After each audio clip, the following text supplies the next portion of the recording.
দিতুন অনুভূতি জানিবি দিতুন তার ছোট ভাই আর নামাজি মেলা এক কোন অনুভূতি এই দি দি অনুভূতি হ জান অনুভূতি অনেক এক্সাইটেড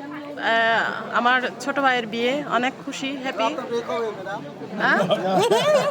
আমার তো পরে হবে নেক্সট টাইম হবে সমস্যা নাই নেক্সট এই হুকুম লাগে মেলান খুঁজুলু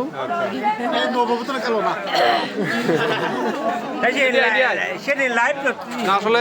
খুবই ভালো লাগতেছে আমাদের হচ্ছে ট্রিপল আই সিএসটি পরিবার আসলে আমরা সবাইকে হয়তো বলতে পারিনি মানে যারা আসছে খুবই মানে ভালো লাগতেছে আজকে এখানে এসে অনেক দিন পরে দেখা সেই জন্য ওনাদের মানে আশীর্বাদ আসলে আমাদের প্রয়োজন আমরা আশা করছি ওনাদের আশীর্বাদ আমরা পেয়েছি আমরা ধন্য হয়েছি আর কি স্যার আপনারা যদি কিছু বলেন বলতে পারেন স্যার যে খুব খুশি হয়েছি নবদম্পতিকে আশীর্বাদ করি তারা যেন সুখী হতে পারে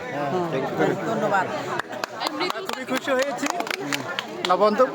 নবদম্পতির জন্য শুভকামনা শুভ আশীর্বাদ স্যার বলেন স্যার বলেন সবাইকে সুস্বাগতম নবদম্পতির মধ্যে আমরা আশীর্বাদ করি যেন ওরা সুখে সমৃদ্ধি হোক আমরা আশীর্বাদ করি নবদম্পতি যেন সুখে শান্তিতে বসবাস করে মানে ওরা যেন ভালোভাবে সংসারী হয় আর কেউ বলবে আর কেউ বলবে বলেন ছবি তুলে আর কাটা হবে তোমার ছবি তুলে